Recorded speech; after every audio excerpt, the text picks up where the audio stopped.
Hello guys, I know I haven't made a video in a while, but since it's summer, I had some free time and I got back from a road trip and got some new stuff, so I thought I'd show you guys. So yeah, we're gonna stop by some antique stores. In the first place, we got this U.S. Army American Fork and Hoe 1944 axe.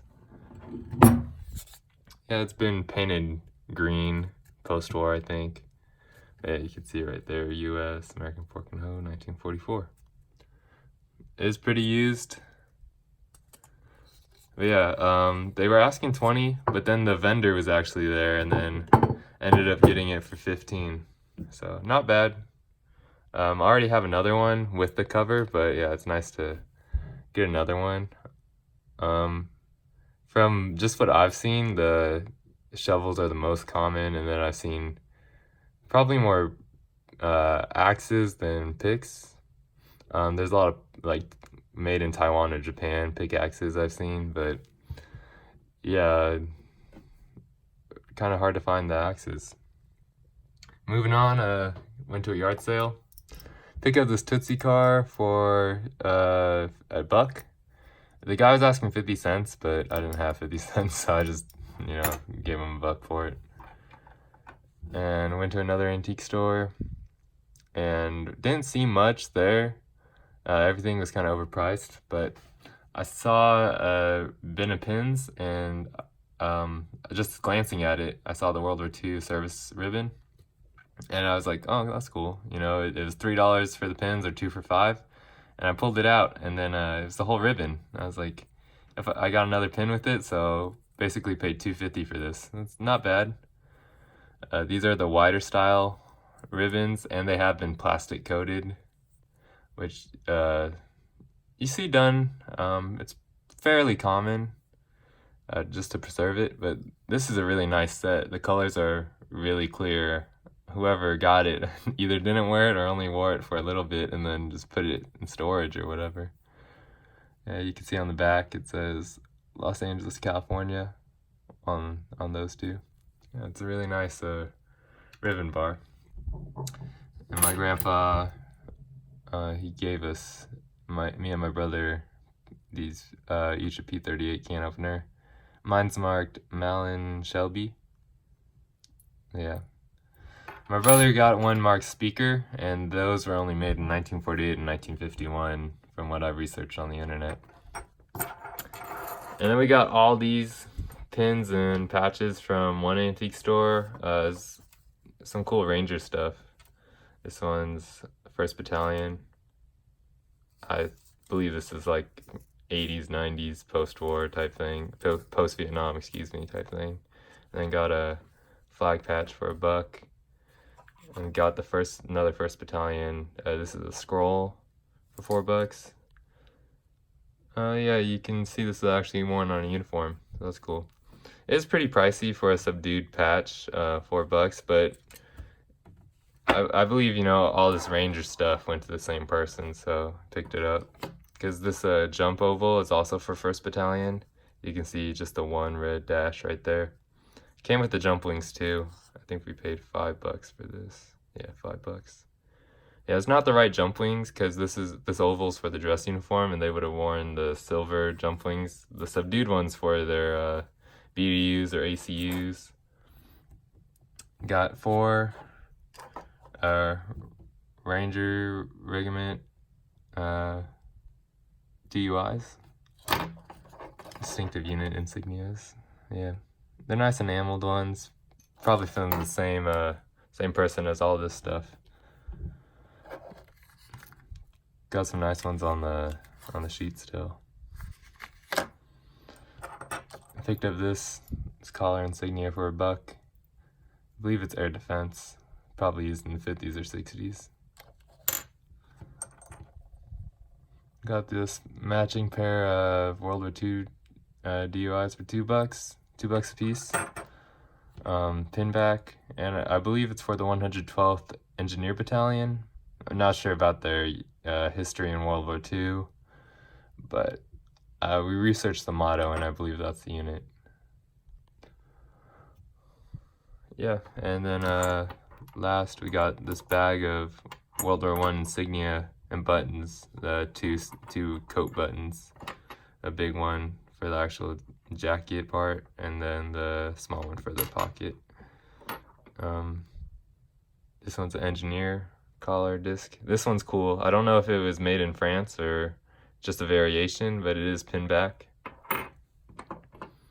And this one's US, marked US 20. This one's a screw back.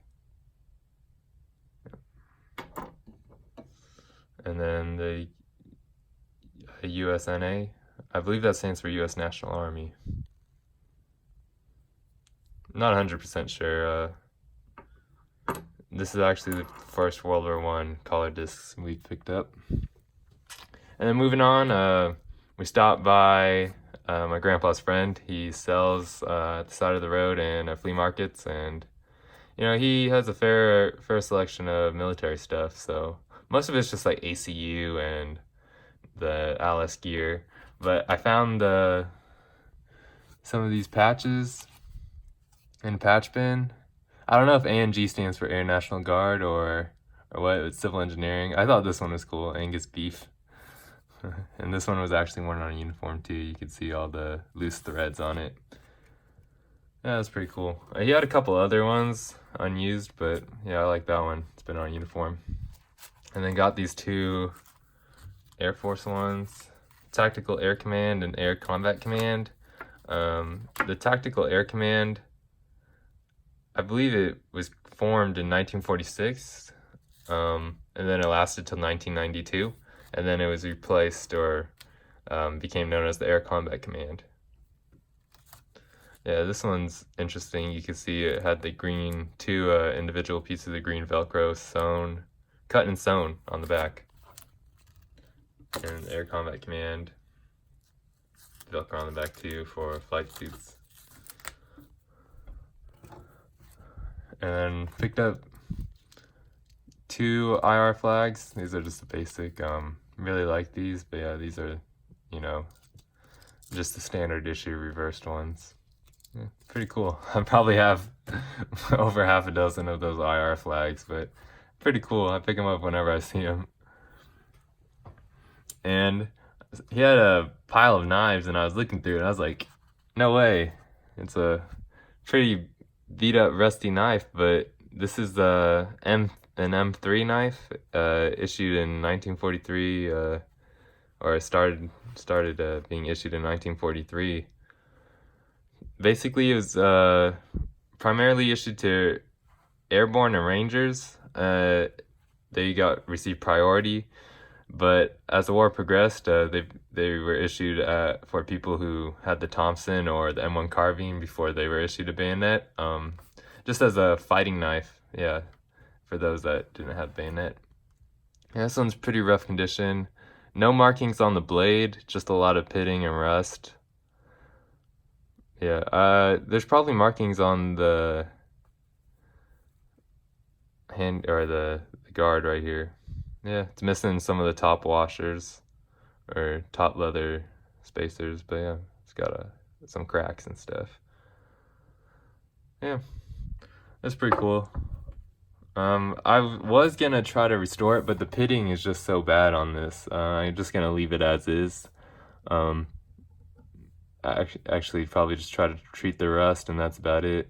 Just leave it as a original knife. And for those of you who don't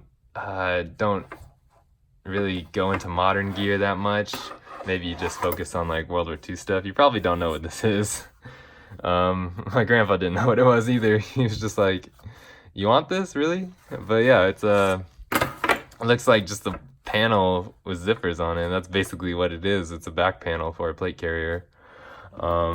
You see, I've seen pictures of guys using these occasionally. I see them up for sale more than I see them being used, but I don't know how common they are. Yeah, there's no maker mark on this. I don't think it's Cry. But yeah, it's a back panel for a plate carrier, so it could go either way. You zip it on, zip it off. This side, you have your basic molly. You can put a hydration pouch on it if you want, or you can run these long straps through it like this, and then you can most common use I've seen is people stick on mag pouches sideways with the opening up here so they can reach behind their back and just pull them out type thing, probably lower down. Yeah, or if you don't want that, you could just zip it off and put it on this way, and then that way you have Velcro and just a whole rows of Molly for, again, a hydration bladder or whatever you want, Camelback, radio setup. But yeah, I thought it was interesting. It's only got one zipper. I'm not sure if it's supposed to have another one, because the other zipper side looks different too. It's got, like, this is the beginning of a zipper, so I believe there should be another zipper on the actual plate carrier itself. Yeah, no maker's marks, so it's in Ranger green, so I picked it up. It probably belonged to someone in the Ranger battalions here. But yeah, this was a cool find, unused. So I'm planning on, if I find some more pouches, like, do a little setup on this. But yeah, that's basically all our finds. So thank you for watching. Please like and subscribe. Have a great day.